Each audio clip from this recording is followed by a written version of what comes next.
The cargo hold smelled like fear and blood. Daniel Reed wrinkled his nose as he stepped through the heavy door, his boots clanging on the metal floor. 3 weeks into his first deep space job, and he still wasn't used to the sounds a ship made. Every creak and groan set his nerves on edge. Stay away from Container 7. First Officer Hallex had warned him that morning. The insectoid's mandibles clicked nervously when he spoke. The beast inside will tear you apart if it gets the chance. Daniel had nodded and promised to be careful. But now, standing in the dim cargo hold with his maintenance checklist, he couldn't help his curiosity. Container 7 sat in the far corner, reinforced steel with bars thick as his arm. Warning lights blinked red around its frame. Something massive moved inside. He should have walked away, should have checked the other containers and finished his shift. Instead, Daniel found his feet carrying him closer. The snarl hit him first. Low and rumbling, it vibrated through his chest. Then he saw it. The creature was enormous. Bigger than any dog Daniel had ever seen, nearly the size of a small horse. Its body was covered in midnight blue scales that caught the dim light, with ridge-like fur running down its spine. 6 powerful legs ended in claws that looked sharp enough to cut through steel. When it turned its head toward him, Daniel saw eyes like molten amber burning with pure rage. A Varkesh stalker. He'd read about them in the ship's database. Apex predators from a high-gravity world, known across 3 sectors for their viciousness. This one had been loaded onto the distant horizon at the last station, bound for some research facility deeper in space. The stalker lunged at the bars. Metal screeched. Daniel's heart hammered, but he didn't step back. Something in those amber eyes held him frozen. Not the violence, but something underneath it. Something that reminded him of a cornered animal rather than a mindless killer. Beautiful, isn't it? Engineer Bors rumbled from behind him. The granite looked like walking stone, his craggy face expressionless, in the way that death is beautiful. How long has it been like this? Daniel asked. Since we loaded it. 11 days now. Won't eat, won't drink. Just snarls and attacks anything that comes close. Captain wants to space the whole container. Save us the trouble. Daniel moved closer to the cage. The stalker's lips pulled back, revealing teeth like daggers. That snarl turned into something between a roar and a scream. But Daniel noticed other things too. The way the creature's breathing came too fast, how it favored its left side, the dried blood matting the fur along its flank. It's hurt, Daniel said. Bors made a sound like grinding rocks. Laughter, maybe. It's a Terror-Hound human. Probably hurt itself trying to break free. They're not smart enough to know when to stop fighting. Daniel didn't argue, but he couldn't shake the feeling that Bors was wrong. Those eyes were too intelligent, too aware. This wasn't mindless rage. This was fear. The stalker circled inside its cage, never taking its eyes off Daniel. Its tail, thick and powerful, lashed against the bars. But after a moment, the snarling quieted to a low growl. Still threatening, still dangerous, but watching now. Waiting. I should report this to the captain, Daniel said quietly. That injury could get infected. The whole cargo could be worthless if it dies. Captain won't care. Thing's more trouble than it's worth. Bors turned to leave. Finish your maintenance check and stay away from that cage. I don't want to scrape what's left of you off the floor. When Bors left, Daniel stood alone in the cargo hold with the stalker. The creature had settled into a crouch, those amber eyes still fixed on him. Its breathing was labored, painful. The wound on its flank looked worse up close, infected and angry. How long had it been in pain? How long since it had been taken from wherever it came from, thrown into a cage and hauled across space to be delivered like a package? Daniel pulled out his datapad and started recording notes. The injury, the behavior, the signs of distress. Captain Wren might not care about a dangerous animal, but he would care about losing money on dead cargo. I'll try to help, Daniel said softly to the stalker. I know you don't understand me, but I'll try. The creature's ears, swept back ridges along its skull, twitched slightly. Then the snarling started again, louder than before. Daniel finished his shift and headed to the captain's quarters. Ren was a Maltuvian, 4 arms and a face that showed every one of his 60 years in space. He listened to Daniel's report with growing impatience. "The beast is a lost cause," Ren said, waving 2 hands dismissively. "I've seen its kind before. They don't survive captivity. It'll be dead before we reach the research station." "But the contract has penalties for damaged goods, yes. But the station knows what they're getting. A Varkesh stalker. Everyone knows they're nearly impossible to transport alive." Ren leaned back in his chair. "You're new to space, Reed. You'll learn. Not everything can be saved, especially not something that wants to kill you." Daniel left the captain's quarters with a hollow feeling in his chest. Back in his own small room, he pulled up everything the ship's database had on Varkesh stalkers. There wasn't much. Dangerous, aggressive, pack hunters, never successfully domesticated. High intelligence but hostile to other species. But one line caught his attention.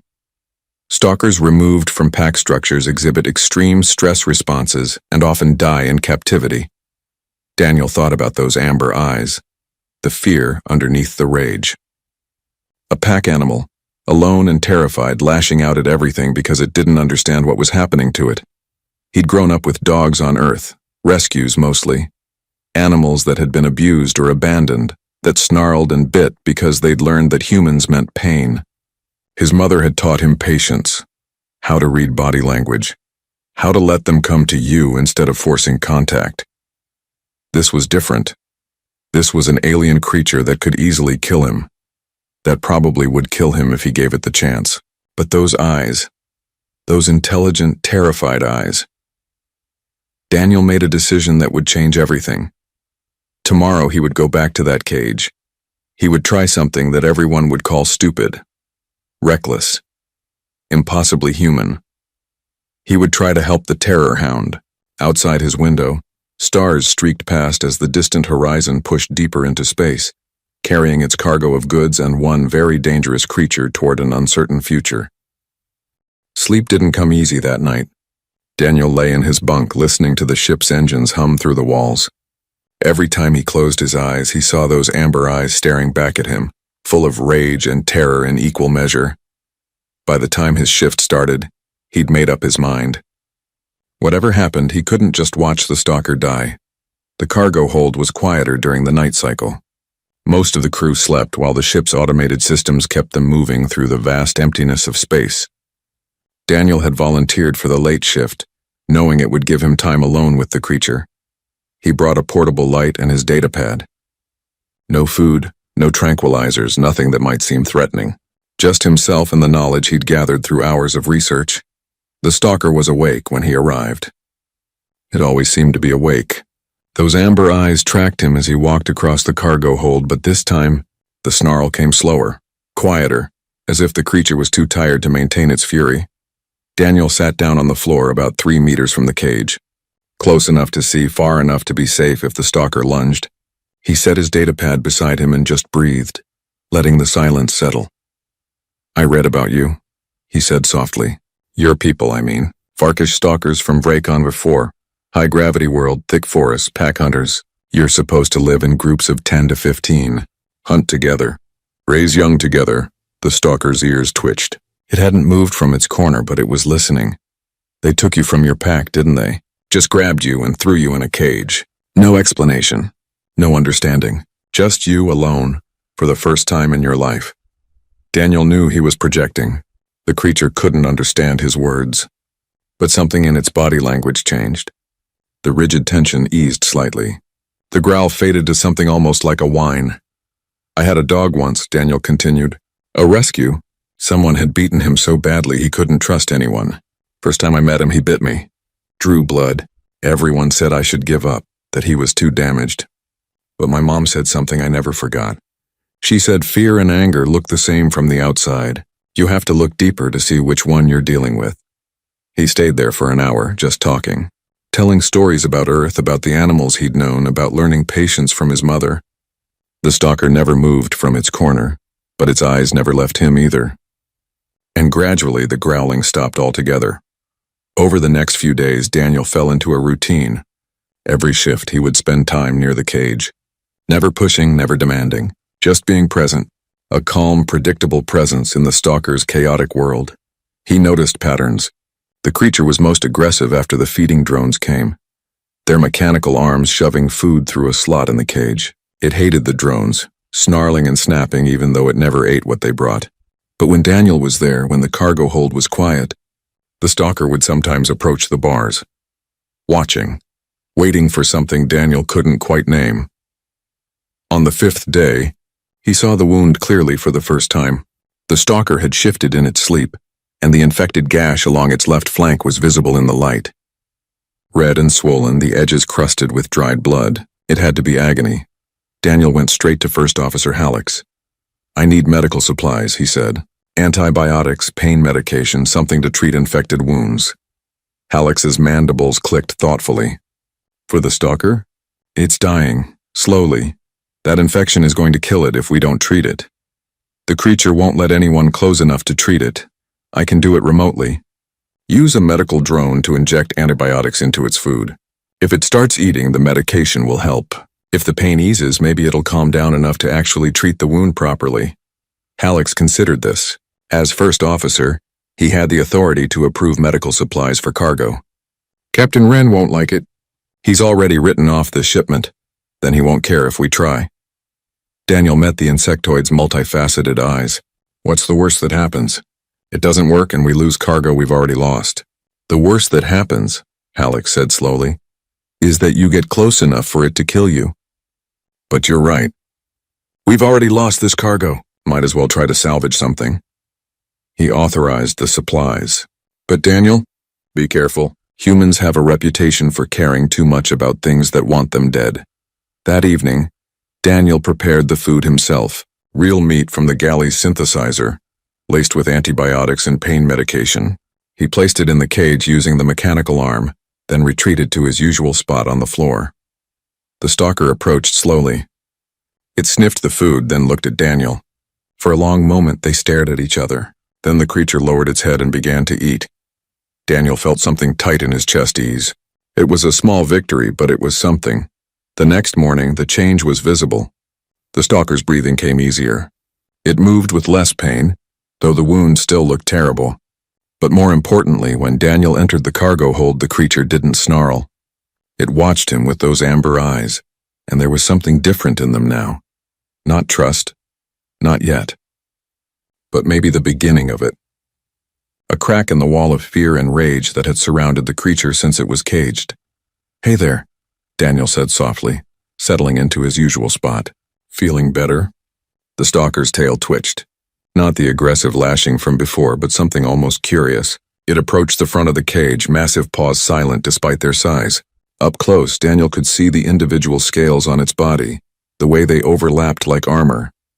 The ridge fur along its spine was matted and dirty, but underneath he could see hints of a deeper blue, almost purple in the right light. "You're beautiful," Daniel said. "Anyone ever tell you that?" "Probably not. Probably they just saw the teeth and the claws and decided you were a monster." The stalker tilted its head. Its ears, those swept-back ridges, perked forward. Not aggressive, interested. Daniel took a risk. He pulled out his datapad and played a sound file he'd found in the ship's database. Varkesh pack calls, recordings made by researchers from a safe distance. The sounds were complex, somewhere between howls and musical notes, layered in harmonics that seemed impossible for a single creature to make. The stalker's reaction was immediate. Its body went rigid, every muscle tensing. Then it threw back its head and answered the call. The sound that came from its throat was heartbreaking, lonely, desperate. A pack call with no pack to answer. When the echoes faded, the creature lowered its head and made a sound Daniel had never heard before, soft and almost questioning. A whimper. "I'm sorry," Daniel said, his own throat tight. "I'm so sorry. I didn't mean to hurt you. I just wanted to understand." The stalker looked at him, and for the first time, Daniel saw past the predator. He saw a person. Different, alien, dangerous, yes, but a person nonetheless. Intelligent, emotional, suffering.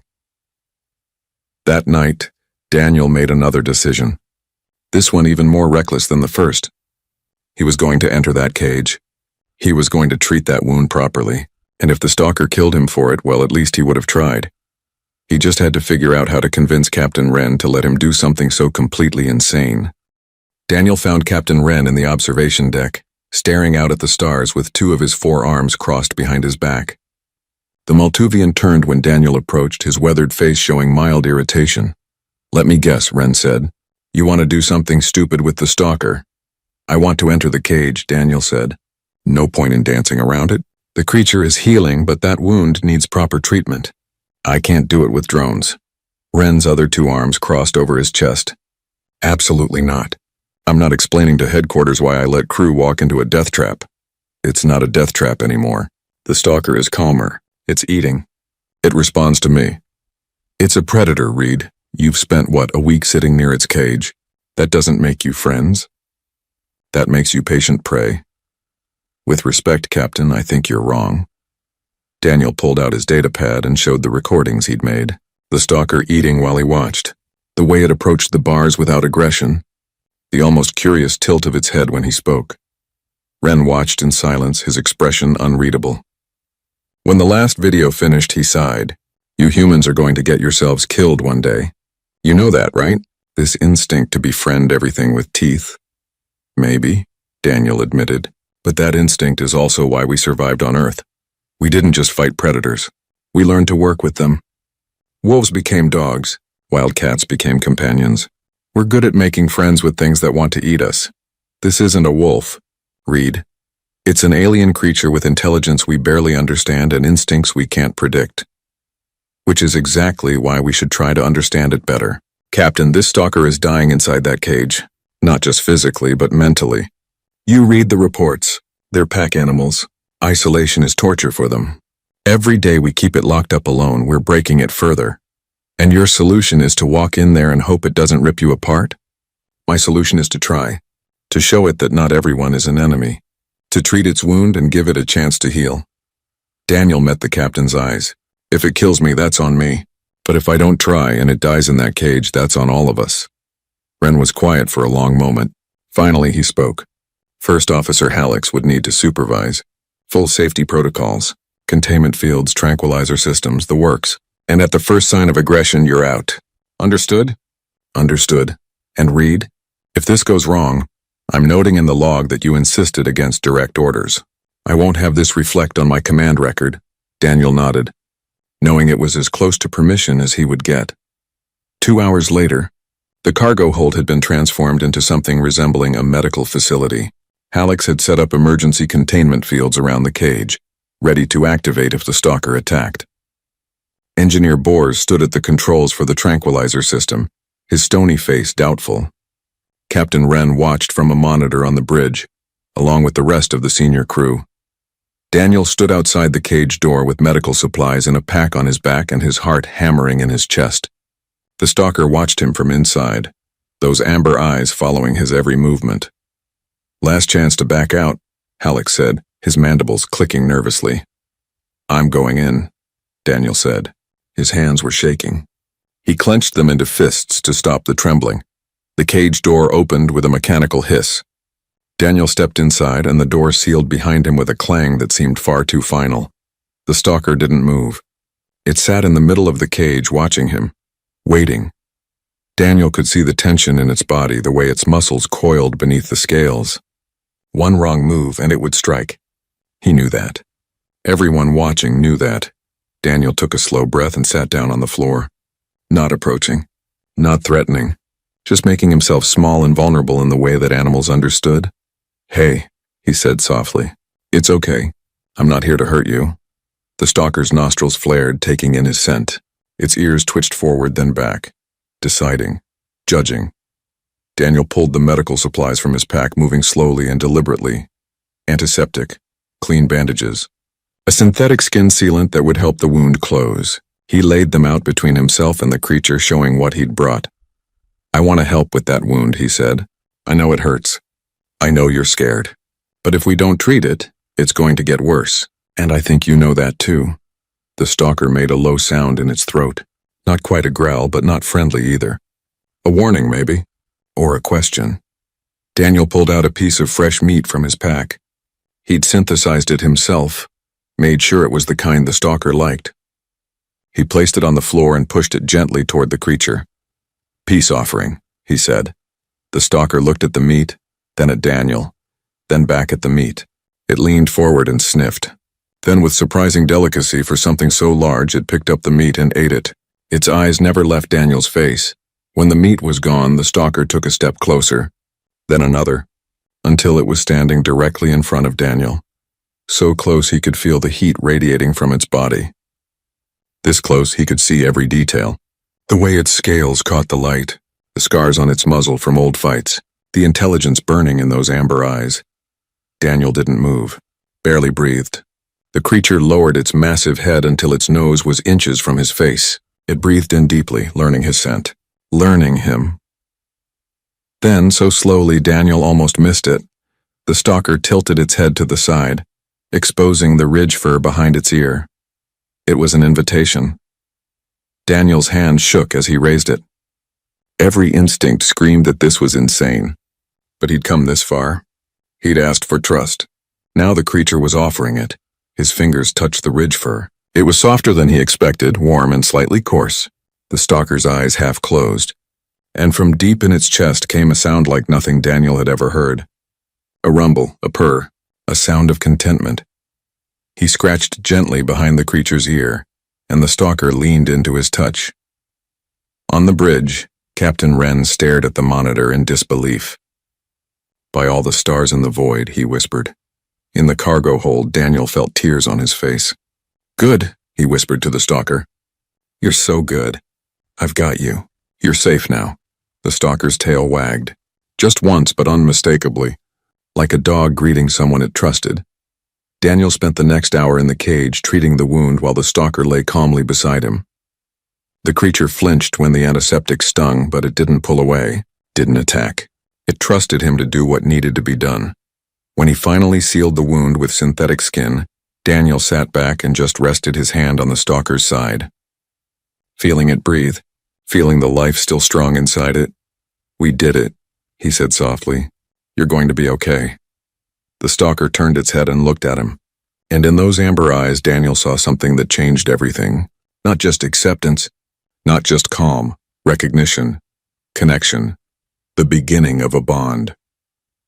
When Daniel finally left the cage, Hallex met him at the door. "I have never," the first officer said slowly, "in my entire life seen anything like that." "What are you humans?" Daniel didn't have an answer. He just knew that somewhere in the vast complexity of human evolution, his species had learned something precious. They'd learned that the scariest creatures could become the truest friends. That fear could become trust. That isolation could become connection.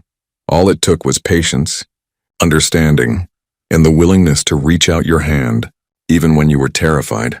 The stalker watched him go, its amber eyes calm for the first time since being caged, and when Daniel looked back, he could swear the creature was smiling. The change in the stalker over the next week was remarkable.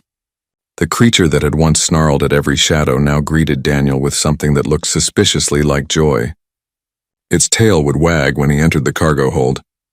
It would press against the bars of the cage, making soft chirping sounds until he came close enough to scratch behind its ears. Daniel found himself spending more time in the cage than out of it.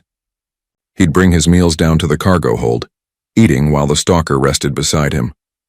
He'd talk about Earth, about home, about the family he'd left behind to work in space, and the stalker would listen, its amber eyes fixed on his face, its ears perked forward. The crew noticed, of course. Engineer Bors stopped by one evening while Daniel was in the cage, running his hands through the stalker's ridge fur, checking for any signs of new injuries or problems.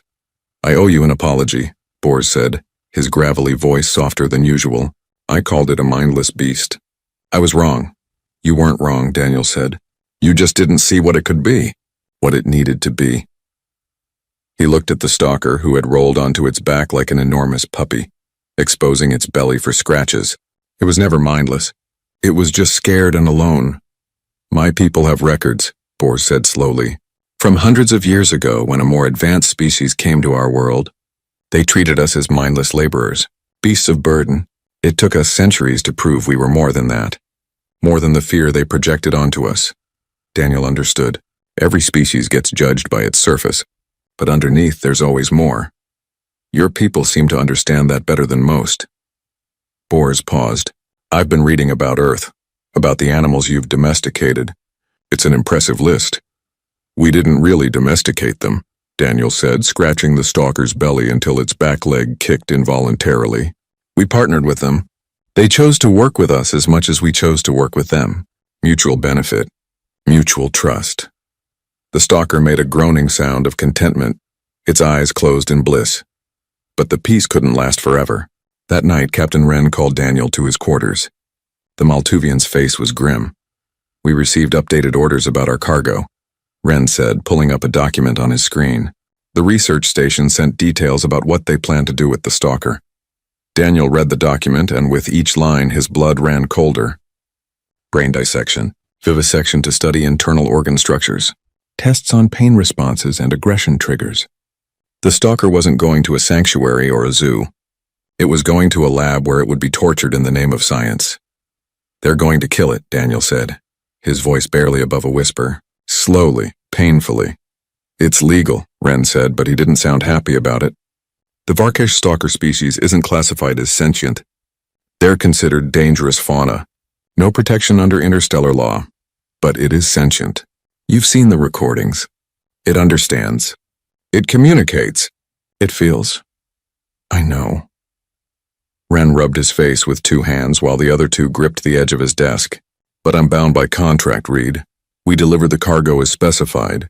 If we don't, we face penalties that could ruin the ship and everyone on it. Daniel felt something break inside him. He thought about the stalker in its cage, trusting him, waiting for him to come back each day, believing in whatever way it understood that it was safe now. I can't let that happen, Daniel said. Reed, I can't. Captain, I know what this means. I know what I'm asking. But that creature down there trusts me. It trusted me when it had every reason not to. When everyone told it humans were the enemy. And now I'm supposed to deliver it to be torn apart while it's still alive? Wren looked at him for a long moment. What are you proposing? There's a colony world. Haven's Rest. 3 days from here if we adjust course. They have loose regulations. They protect refugees, both sentient and non-sentient. If we could get the stalker there, that's theft of cargo. Breach of contract. Fraud. We'd all lose our licenses. Possibly face prison time. I know. And you're willing to risk that? Your entire career, your future for a creature you've known for 2 weeks? Daniel thought about the stalker's amber eyes. The way it leaned into his touch. The trust it had given him when trust should have been impossible. Yes, he said simply. I am. Captain Wren was quiet for a very long time. Then he did something Daniel didn't expect. He smiled. You know what the problem with long careers is, Reed? You stop remembering why you started, why you went into space in the first place as captain. I became a spacer because I wanted to see wonders, to find things in the universe that would amaze me. Somewhere along the way, I forgot that. I started seeing cargo, not creatures. Contracts, not connections. Wren stood up. Maybe it's time I remembered. What are you saying?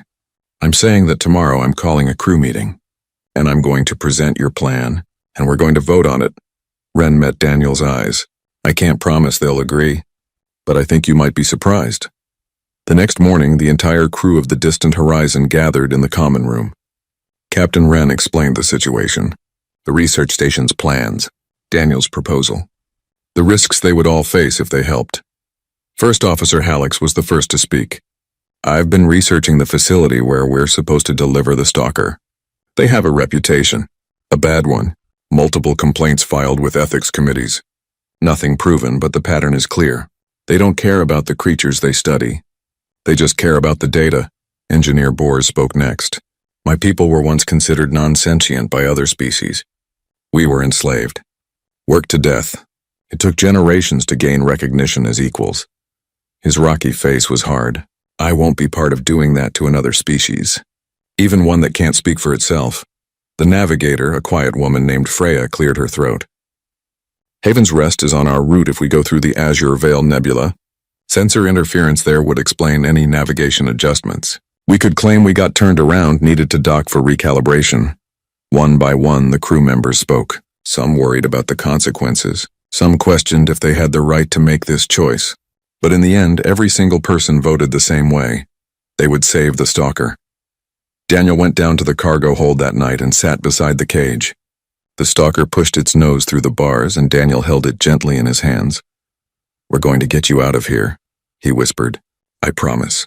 You're going to be free. You're going to have forests and sky, and maybe, if we're lucky, you'll find others like you. A new pack." The stalker made its rumbling purr sound and licked Daniel's hand with a tongue that was surprisingly rough. "I won't be able to stay with you," Daniel continued, feeling his throat tighten.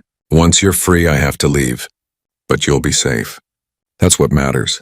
You'll be safe, and you'll be free, and you'll never have to be afraid again." The stalker looked at him with those intelligent amber eyes, and Daniel wondered if it understood, if it knew that everything was about to change. Above them, the distant horizon adjusted its course.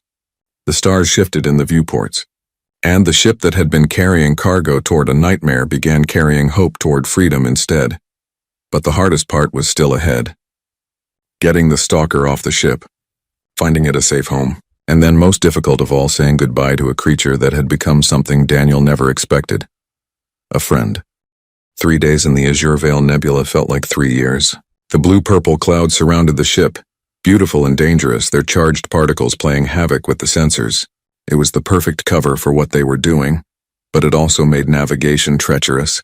Every crew member worked double shifts, checking and rechecking their course. Daniel spent almost every waking moment with the stalker. He was trying to prepare it for what came next, though he had no idea how to explain freedom to a creature that had lived in a cage for months. He just talked, his voice soft and constant, while the stalker listened with that intense focus it always gave him. "There's a place we're taking you," Daniel said, running his hands along the stalker's spine, feeling the way the ridge fur laid flat under his touch. "A planet. Haven's Rest. It's got heavy gravity like your homeworld. Thick forests, open sky. There are people there who help creatures like you. Refugees. Animals that got caught up in bad situations." The stalker made a questioning sound, tilting its head. "I know you don't understand. I wish you could. I wish I could tell you that everything's going to be okay and you'd really know what I mean." Daniel's voice cracked slightly. "I wish I could go with you. But I can't. Once you're free, I have to leave. We all do. The ship needs to keep moving and you need to stay hidden." The stalker pushed its head under Daniel's hand, demanding more scratches. Daniel laughed despite the tears on his face. "You've taught me something," he said, "about trust. About how the scariest things can become the best things if you just give them a chance. I hope wherever you end up, someone else gives you that chance too." On the 3rd day, they emerged from the nebula on the edge of the Haven's Rest system. Captain Wren contacted the colony's spaceport, reporting containment issues and requesting emergency docking. The port administrator, a tired-sounding woman who'd clearly dealt with stranger situations, granted permission without much question. Daniel had already made contact with the sanctuary. The director, a woman named Beth, had agreed to meet them at the docking bay. She'd asked very few questions, which Daniel appreciated. Haven's Rest had a reputation for accepting refugees of all kinds, no questions asked. It was why they'd chosen it. As the distant horizon descended toward the planet's surface, Daniel stood at the viewport in the cargo hold, watching the world grow larger. It was beautiful, green and blue, with massive forests covering most of the continents. White clouds drifted across the sky. It looked alive in a way that space stations and cargo ships never did. The stalker stood beside him, its front paws up on a cargo container to see out the viewport. Its tail wagged slowly and it made soft, excited sounds. Could it smell the forests through the recycled air? Could it sense somehow that this was a place like home? They landed with barely a jolt. Captain Wren's voice came over the intercom. "Reed, we have 20 minutes before port control expects status updates. Make them count." Daniel opened the stalker's cage for the last time. The creature bounded out, full of energy that had been building for days. It circled Daniel, making happy sounds, clearly thinking this was another play session. "Come on," Daniel said, his voice thick. "Let's get you home." He led the stalker down the cargo ramp. The moment they stepped outside, everything changed. The stalker froze, its whole body going rigid. Its nostrils flared wide, taking in air that smelled of trees and earth and growing things. Air that hadn't been recycled through a ship's filters. Real air, from a real world. The creature threw back its head and let out a sound that made Daniel's chest ache. Not a howl, not a roar, but something between them. A cry of recognition, of homecoming. Beth was waiting at the edge of the docking pad with a transport vehicle. She was older than Daniel expected, with gray hair and weathered skin that spoke of years spent outdoors. When she saw the stalker, her eyes widened.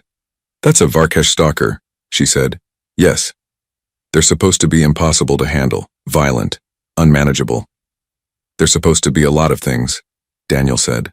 The stalker pressed against his leg, watching Beth with cautious amber eyes. "Mostly they're just scared and alone." Beth studied the creature, then nodded slowly. "We have a protected territory. 300 square kilometers of old-growth forest. Heavy gravity, similar to Vrakon 4. There's a river system, plenty of game." She paused. "There are others." Daniel's heart jumped. "Others? Other stalkers?" "A small pack. 4 of them. They were released illegally about 5 years ago by a transport crew that couldn't bring themselves to deliver them to a fight ring. They've been thriving here, wild but healthy. If your friend can integrate with them..." Beth trailed off, letting the possibility hang in the air. A pack. The stalker could have a pack again. The loneliness that had driven it mad in the cage, that had made it lash out at everything, could end. It could be whole again. Daniel knelt beside the stalker, pulling it close. The creature's scales were warm under his hands. Its breath was hot against his face. It licked his cheek with that rough tongue, and Daniel laughed through his tears. "You're going to have a family again," he whispered. "You hear me? A real pack. Not just me, but others like you. You're going to be okay. Better than okay. You're going to be free." The stalker made its rumbling purr sound and leaned into him, nearly knocking him over with its weight. Beth gave them a few minutes, then cleared her throat gently. "We need to move. Port control will be checking in soon." Daniel nodded. He stood, and the stalker stood with him. Together they walked to Beth's transport. The vehicle was open-topped, designed for moving through rough terrain. The stalker jumped in easily, clearly eager to move, to run, to explore this new world. Daniel climbed in beside it. He wanted these last few minutes. Needed them. Beth drove them away from the spaceport into the forest that bordered the landing area. The trees grew thick here, their trunks massive and ancient. The canopy overhead filtered the sunlight into green-gold patterns. The stalker stood up in the transport, its nose working constantly, taking in every scent. After about 10 minutes, Beth stopped at the edge of a clearing. "This is the border of the protected territory," she said. "Beyond this point, no hunting, no development, no interference. It's as wild as we can make it." Daniel stepped out of the transport. The stalker followed, but slowly now. He could sense something was ending. The creature pressed against Daniel's side, looking up at him with those amber eyes full of questions.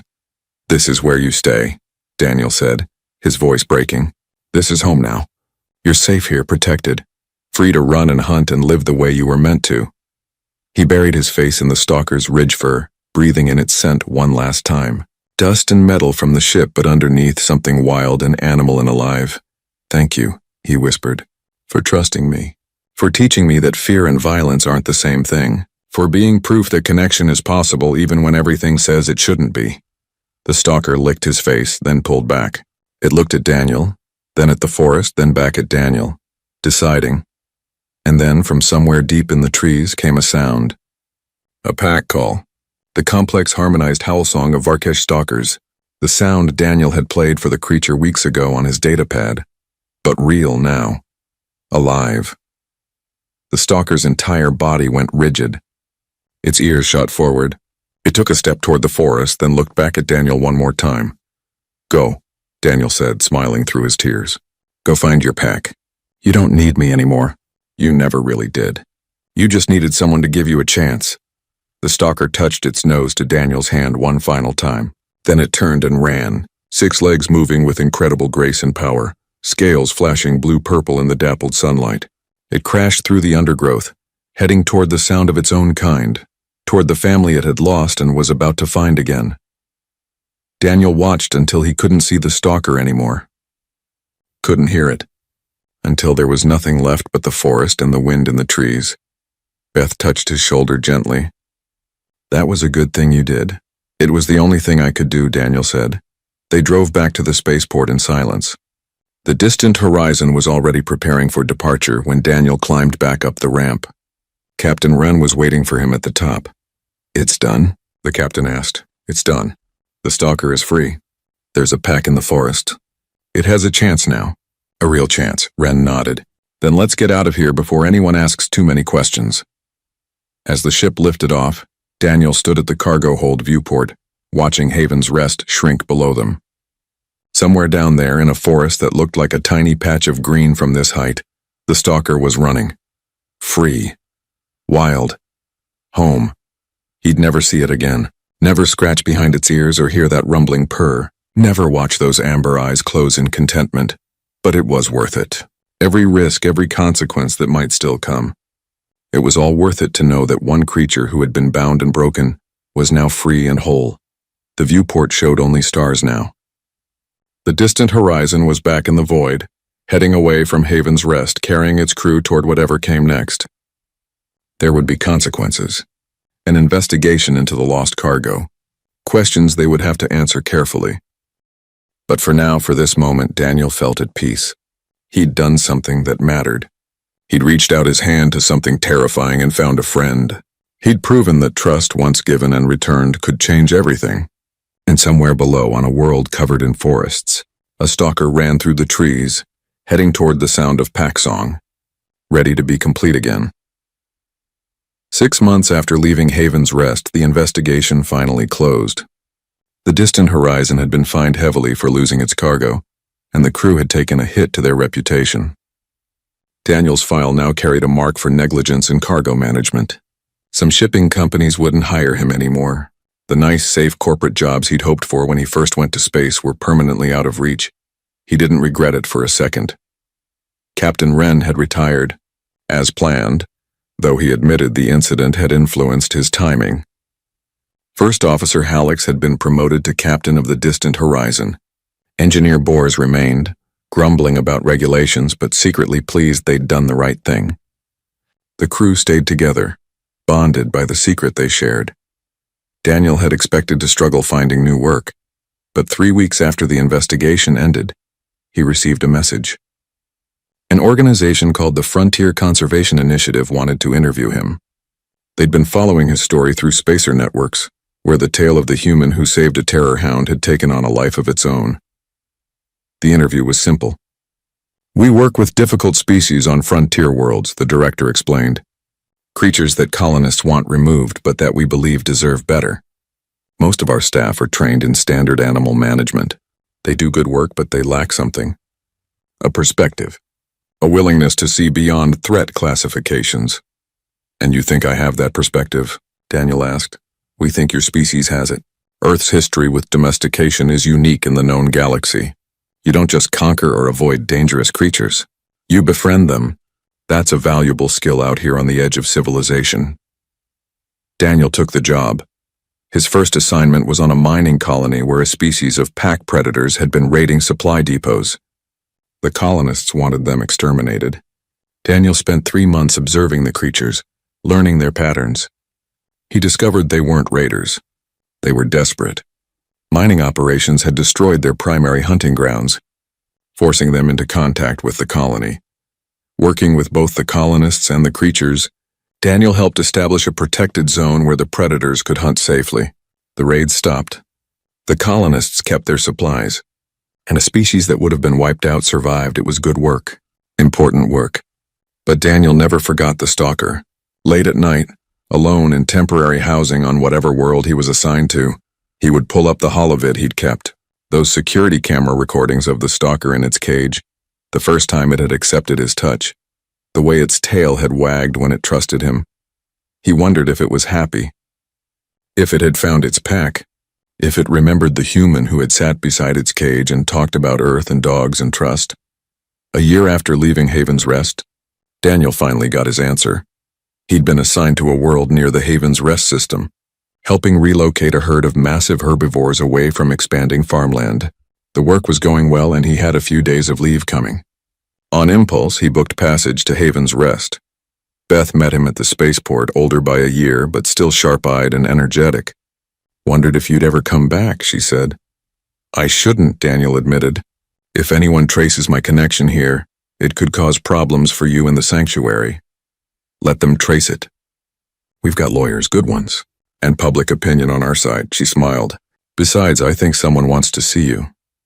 They took the transport into the forest, following the same route Daniel remembered from that last day. The trees were taller now, or maybe he was just seeing them with clearer eyes.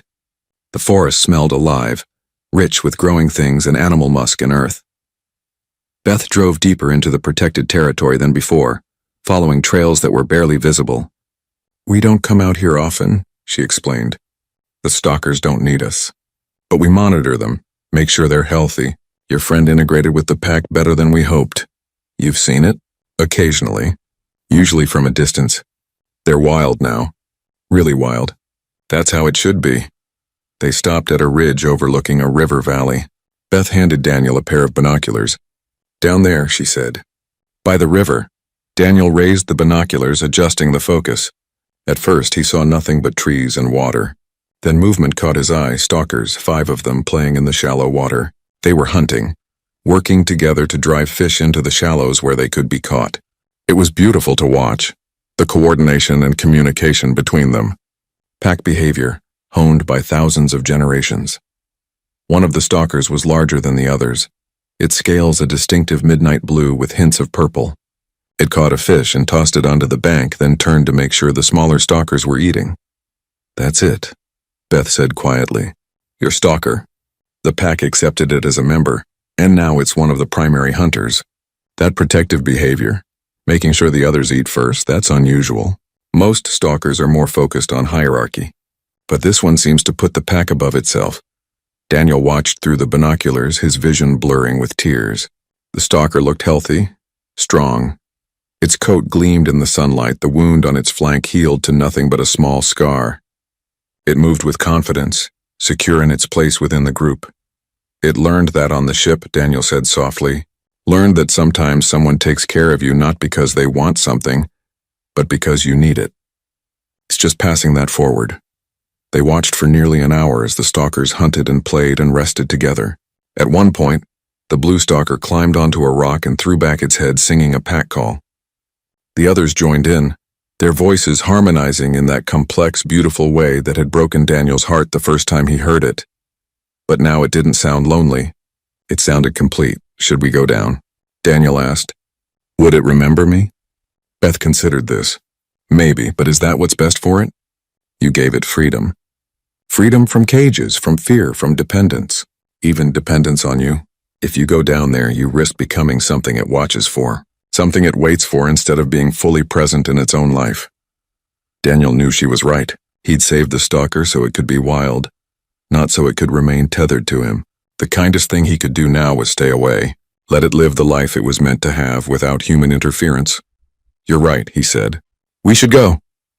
As they turned to leave, the blue stalker suddenly raised its head, nostrils flaring. It was too far away to see Daniel clearly, but it was looking in his direction. For a long moment, it stood perfectly still, as if trying to identify a familiar scent on the wind. Then one of the other stalkers called to it, and it turned away, rejoining its pack. The drive back to the spaceport was quiet. Daniel kept seeing that moment when the stalker had looked up, had almost recognized him. Part of him wished he'd called out, made himself known, but a bigger part was glad he hadn't. The work you're doing with the conservation initiative, Beth said as they neared the port. It's making a difference. We're hearing about it even out here. Colonies that would have exterminated species are finding alternatives. It's slow change, but it's change. One creature at a time, Daniel said. That's how all change starts. One person, one choice, one act of compassion. Then another. Then another. Until suddenly the whole galaxy is looking at dangerous creatures differently. Back on his transport ship, heading to his next assignment, Daniel recorded a log entry. He did this sometimes, keeping a private record of his thoughts. Saw the stalker today, he said to the recorder. It's happy, healthy part of a pack. Everything I hoped for when we set it free. I don't think I'll go back.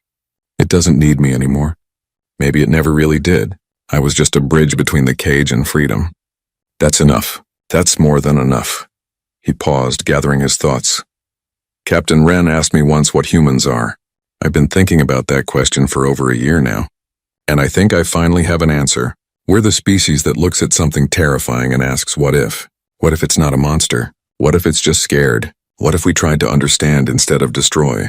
That capacity for what if has gotten us in trouble throughout history, but it's also given us dogs and cats and horses and all the other creatures we've partnered with. It's let us survive on a dangerous world by making alliances instead of enemies. And now out here in space, maybe that's our real gift to the galaxy. Not our technology or our art or our science, but our willingness to reach out our hand to something with teeth and see what happens.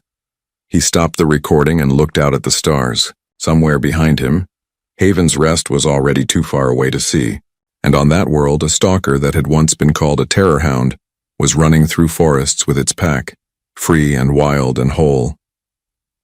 Years later, Daniel would work with dozens of species. Some missions succeeded, some failed. Some creatures adapted to coexistence with colonists, some couldn't and had to be relocated. Each case was different, each requiring patience and understanding and the willingness to look beyond fear. But he never forgot the stalker. That first connection that had shown him what his life's work would be. In every aggressive creature he encountered, he looked for the fear underneath. In every impossible situation, he looked for the bridge between what was and what could be.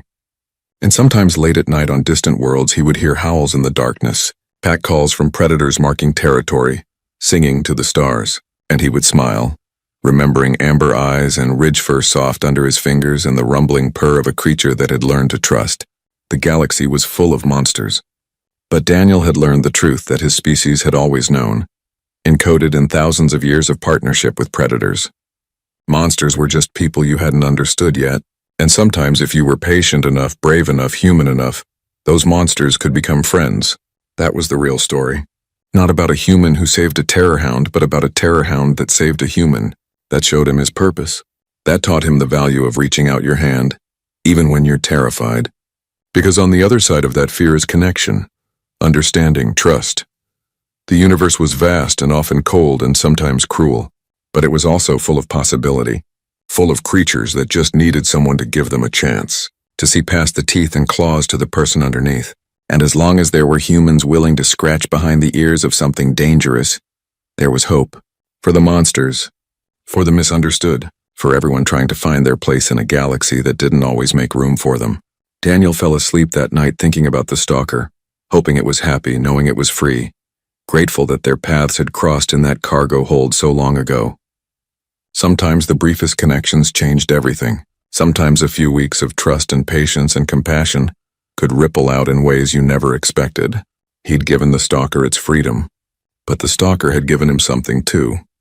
A purpose, a calling, a reason to wake up every day and try to make the galaxy a little bit kinder. One misunderstood creature at a time. And that, Daniel thought as sleep finally claimed him, was more than enough. It was everything.